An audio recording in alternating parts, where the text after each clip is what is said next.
Regularly scheduled programming will not be seen, so that we may bring you the following special presentation from WVEC TV.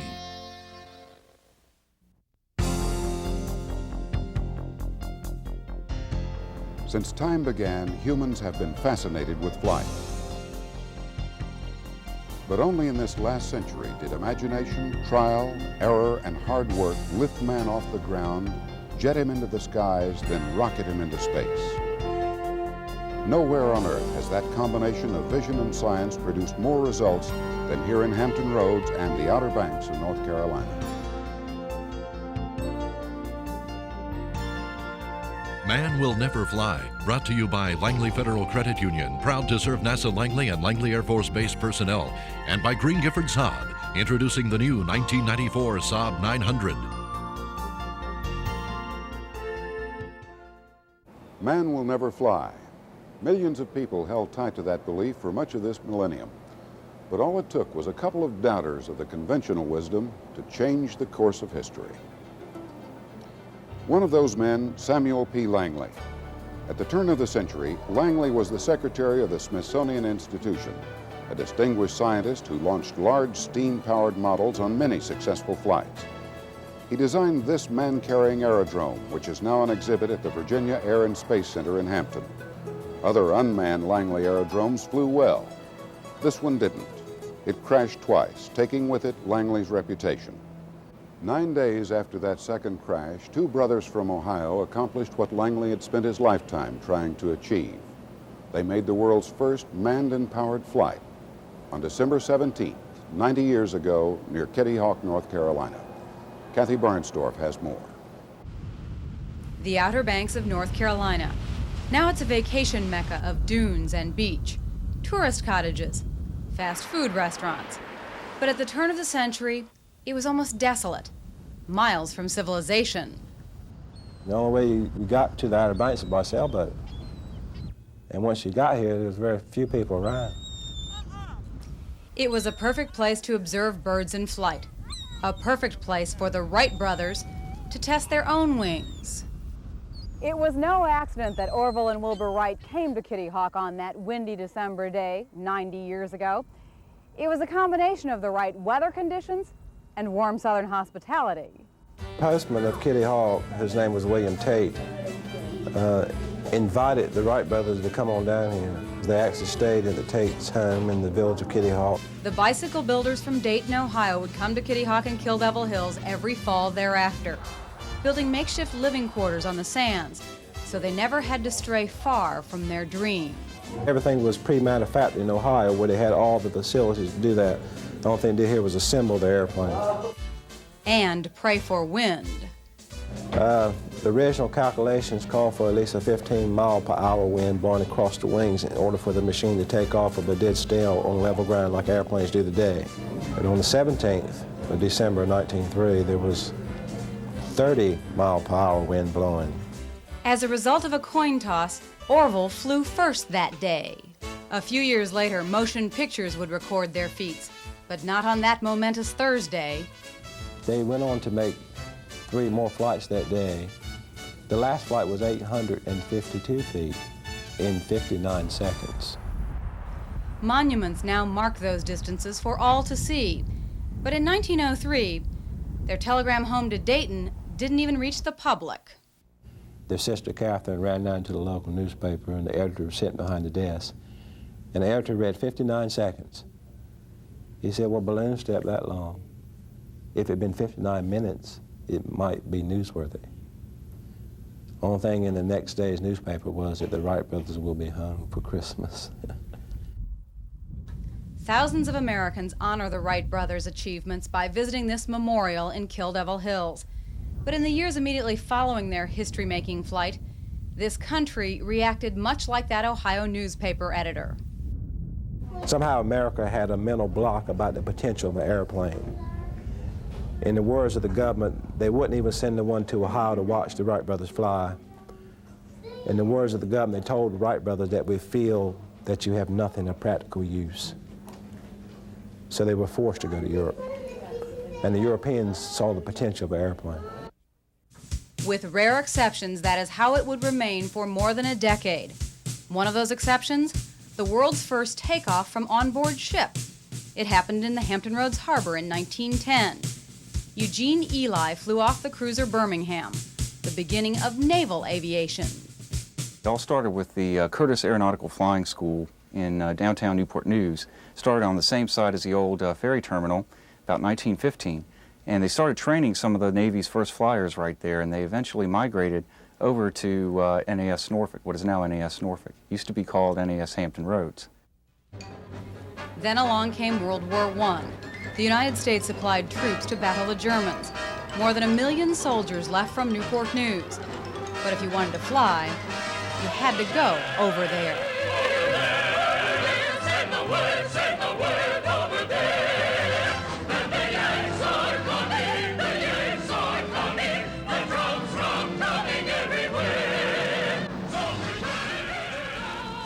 It was in the summer of that year that Hampton Roads' role in the growth of flight really took off. On July 17, 1917, ground was broken for the Langley Memorial Aeronautical Laboratory. That construction would usher in a whole new era of research into the mechanics of flight and change forever the way planes are designed and built.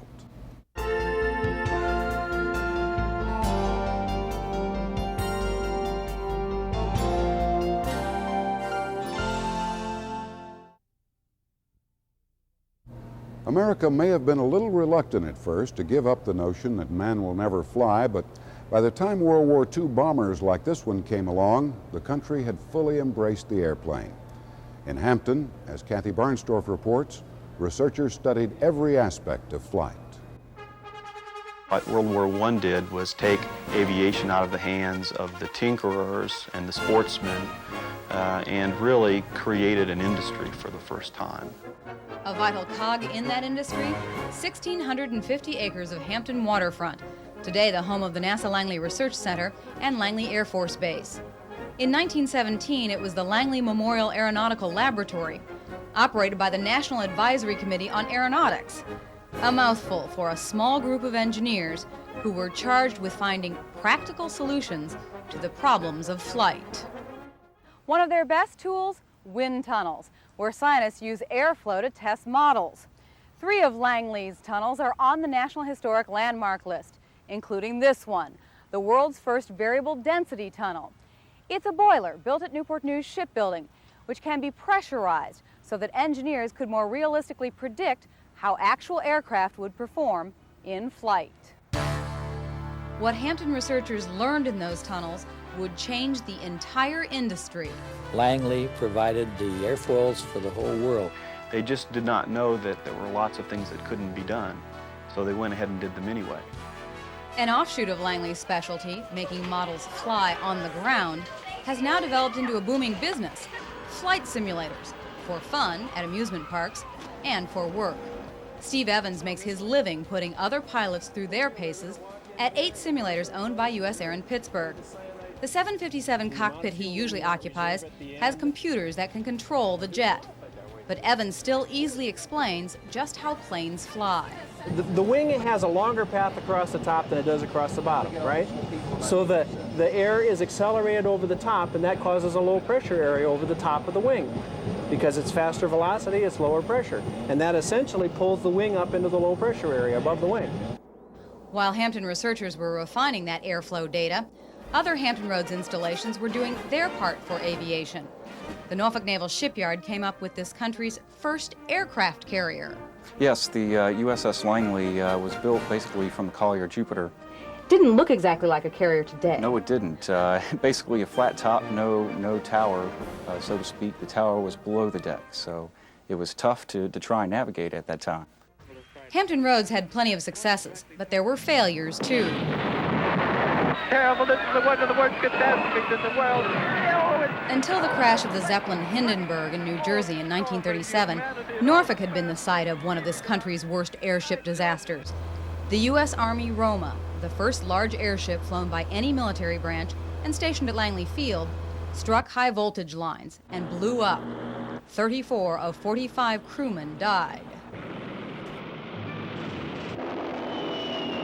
Some of the first bombs in aviation history were on purpose. Army Brigadier General Billy Mitchell flew in the face of established military doctrine, literally. He set out to prove airplanes were far superior to ships for bombing raids. So Mitchell launched squadrons from Langley for a series of experiments, bombing ex-German ships anchored 100 miles off the mouth of the Chesapeake Bay. 2 more tests using obsolete U.S. warships off Cape Hatteras successfully upheld Mitchell's theory. The Navy had its share of experiments too. NAS Hampton Roads was the main facility for aircraft testing on the East Coast. We're talking about evaluation of prototype aircraft, evaluation of former Axis aircraft that were flown against us during World War I, and maintaining of different operations, feasibility for conducting catapult launches from ships, weapons testing.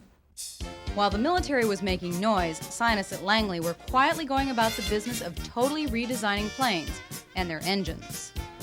These engines with the cylinders sticking out in all directions had a great deal of drag or resistance. Drag keeps planes slow and wastes fuel.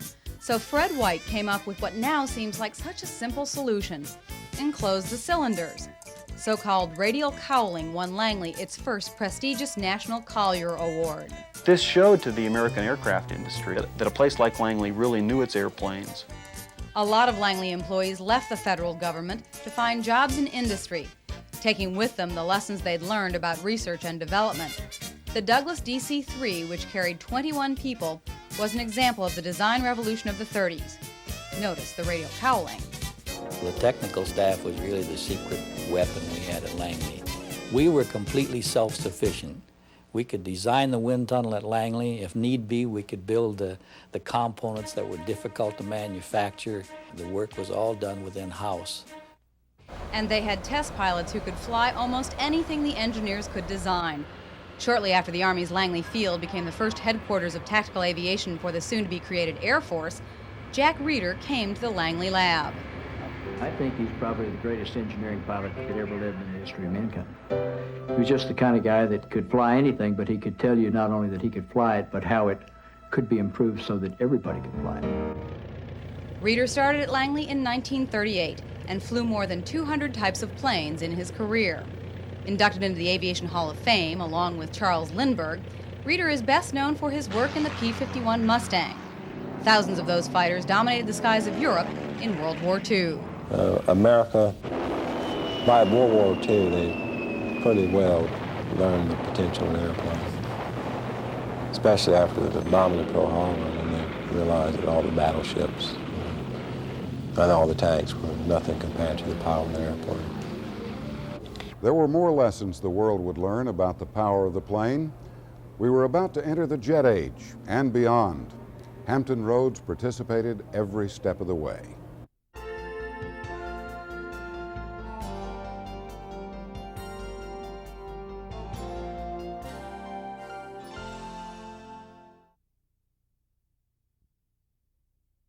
Air power and the atom bomb helped the Allied forces win World War II.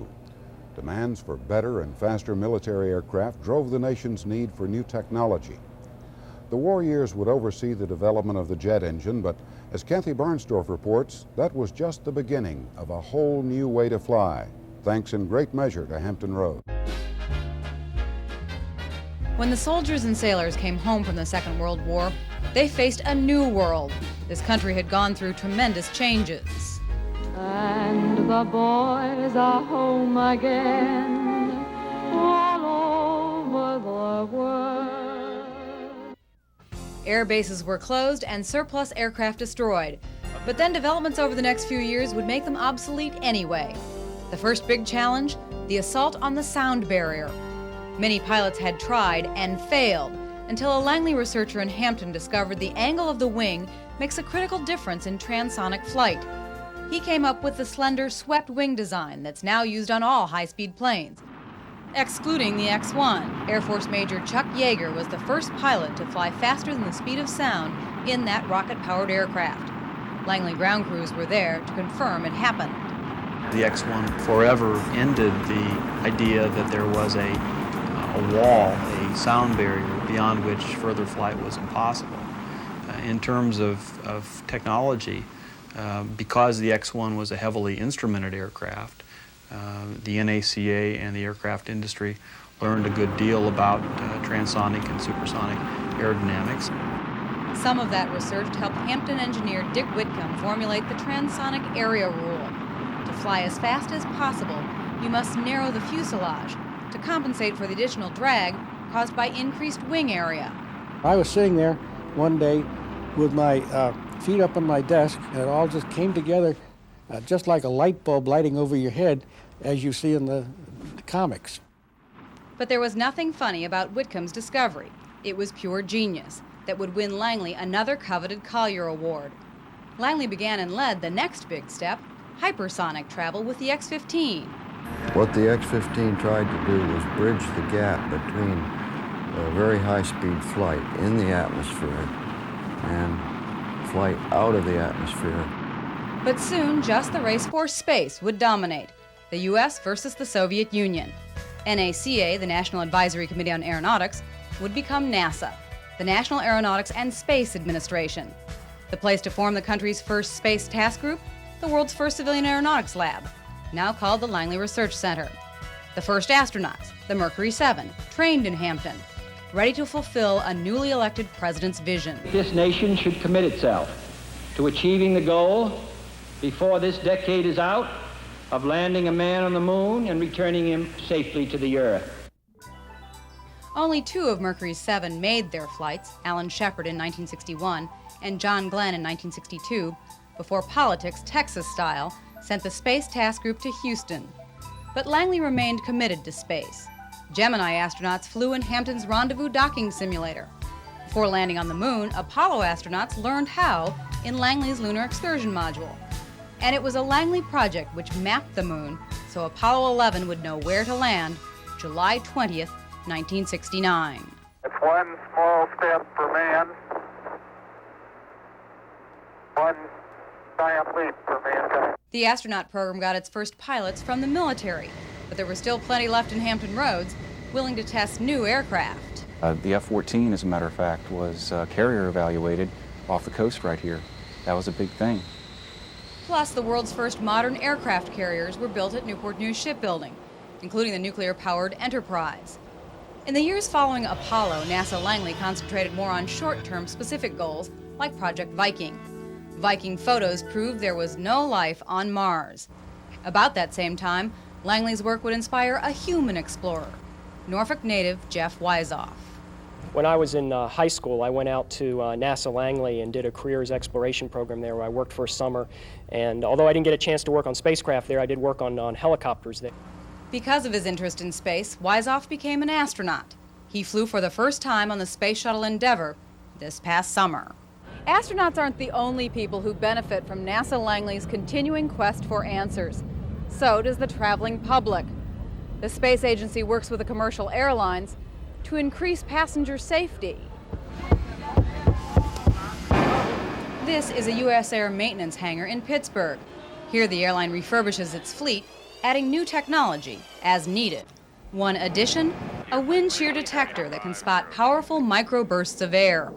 Wind shear was to blame for half the fatal aircraft accidents in this country between 1975 and 85. The Federal Aviation Administration has mandated that all commercial airliners have some kind of wind shear radar by 1995.